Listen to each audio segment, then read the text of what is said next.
Hi guys, so we have this interesting setup where you're literally just seeing our heads, but hey, keeps it interesting, keeps it fun. So welcome to the Halley, Quynh show and the Q&A. I seem can't decide, like I'm down for either one, you know, because they both sound cool. Q&A sounds like question and answers or something, right? Q&A, and then Halley Quynh is the Harley Quinn thing. Anyway, let us know which one you like. Okay.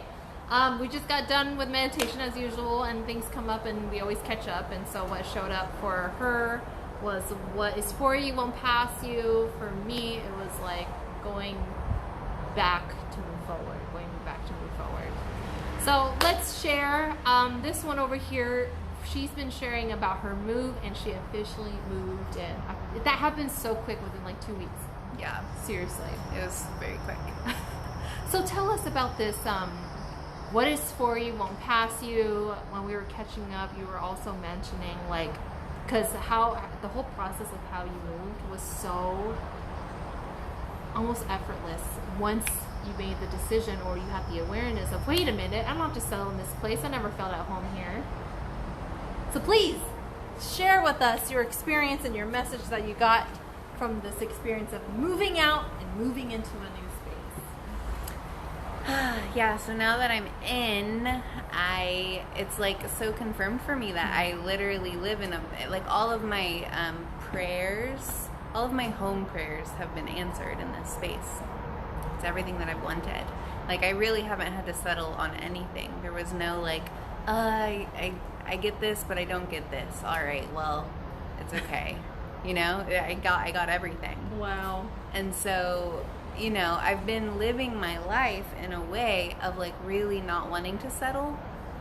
And so enduring like a lot of patience in order to not settle, right? Because there were many a times in my journey of living somewhere that didn't feel right to me. Yeah. Where I could have made a change, but like the change didn't feel totally right. Like maybe it was a little bit better, but it wasn't everything that I wanted. And so I didn't make the change, and I didn't make the change, and I didn't make the change until one day it was so clear, like this change has to be made now. Like I'm now like actually suffering from being here still.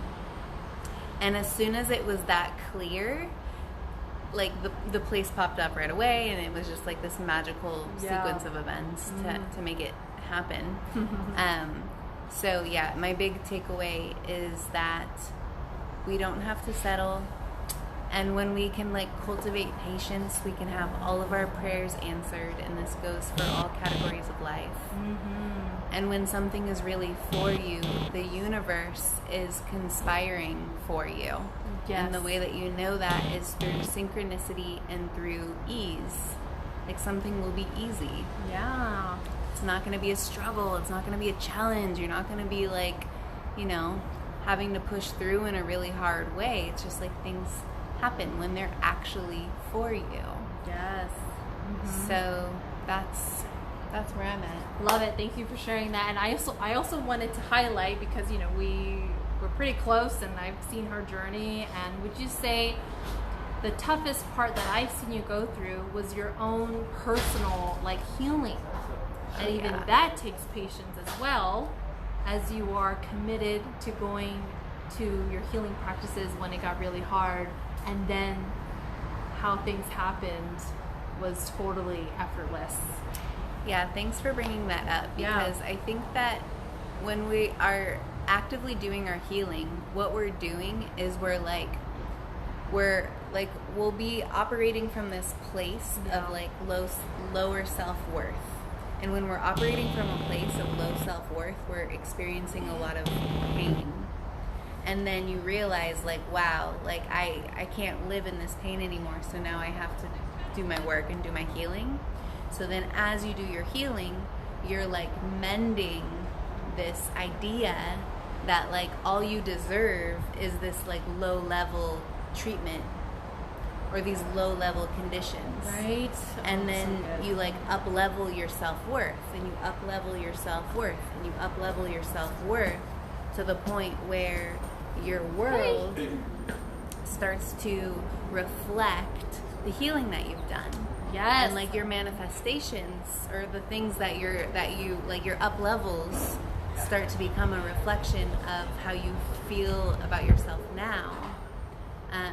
But it's a process, and it's a lot of navigating pain, and it's a lot of going into the void and being in the unknown and trusting the moment and letting go of how you think things are supposed to be. Right? Yeah. And what I've seen too is, like, as you've been very committed to your healing journey, you started to really feel like you, if that makes sense, like strong in who you are. And so when we feel really strong in who we are, and then like you said, like we're experiencing up-leveling our self-worth, we're going to really recognize what's not matching with that, and it was your space. And so your body moved to continue to adjust to make sure that everything that you're doing is going to be in alignment, because that's your self-worth and you deserve it like that. That's It's action so- right there. Like, yes. look at where you are now, right? You went on Craigslist and made it happen for you because you decided. And I love this point. I love what you just said, because it's like when you become so committed to your own self, like anything that's out of alignment, like anything that doesn't feel 100%, like literally 100%, is gonna like start to feel really bad. You call it out. You call it out, and you're like, okay, this is now officially out of alignment. Like this now officially needs to change. Yeah. And that's a really powerful moment. Right. Like that powerful moment of like, this is no longer who I am. This no longer supports who I am and who I'm becoming. Right. And that applies to every area. Right. Like, I feel like with this experience, you can literally apply it to anything in your life. And you're going to kind of know what's it going to look like. You might not know when it's going to come Or how or whatever, but because of this experience, you just know that no matter what happens, as long as you stay on your healing journey, you'll be okay. Yeah. You'll do what's good for you. Yeah. Right? And your self-worth will continue to up level. Like, who knows what you're going to bring in, or what the universe is going to say, okay, this is in alignment, here you go. So true. That's where you want to go. Here is this to support you. Yeah, love it. Oh my God, self-worth right there, man. Yeah. Yes. So what's up with your going back to move forward? So, this is a takeaway from this weekend. As she was moving out and going through her things, you mentioned that you threw away a whole bunch of like an archive of journals. I found a journal. My parents just was finding junk in the garage to put out, and then the city comes and collects it. So my brother goes, oh, there's a box of your old stuff in there, and he was like, I think that's like you and blank stuff. So it was my ex, the relationship that I was with for 5 years. So that was one thing, going back to move forward, because in that box I threw away everything else, but I kept one thing, and it was the journal. Journal that I wrote in there in 2004, you guys. Oh my goodness. So I've been sharing it online. If you guys are subscribed to my YouTube or you're on my Instagram, you have seen that I'm sharing in just a couple of pages. It was already so intense because they brought up all these memories, and someone might say, oh my God, man, like, why would you do that?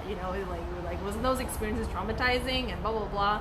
And I felt nervous, but then not too nervous at the same time, because I knew that where I am right now, like I can handle it.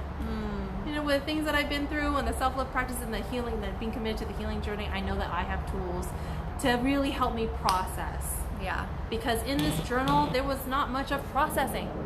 There was a lot of venting, and but anyway, it's helping me. How would I say? I feel like it's adding another level of healing, another level of clearing, as I'm going back and seeing what I experienced with this relationship, which is the first one where I experienced physical, emotional, and mental abuse. It was the first time I experienced manipulation, cheating, like player type kind of relationship. So, yeah, man. Wow. I read it, I'm like, oh, Quynh. Anyways, I could go on about that forever, because there was so many things that I wrote in there where it was truth, but I was so in denial. Yeah. It's like I knew the truth, but I just could not leave him. I couldn't. So that was one thing. Another one was, I'll just say this weekend, I decided to write letters to some family members that I have wronged in the past. And as I'm going through my healing journey, I'm looking ways to make amends with my family and create peace. When I think about peace, it's not only feeling, it starts with feeling peace at yourself, but then you start to look outward and see where else that you're not at peace with. And for me, it's family. So, that was nice. I was able to write out to them and acknowledging what I appreciated about them and also the fuck-ups that I did.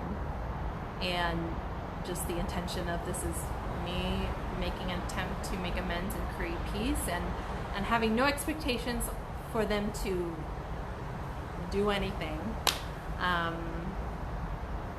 And that's another layer of healing as well, because I get to express myself and be love, as they say, show up in love the best way that I could.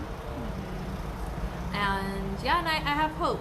Sometimes, I don't know, whoever's watching this, what you have going on where you don't feel at peace with a certain relationship or many relationships. But I have hope. My dad was sharing that he did have some stuff with his family as well, where it was really shady and X, Y, and Z.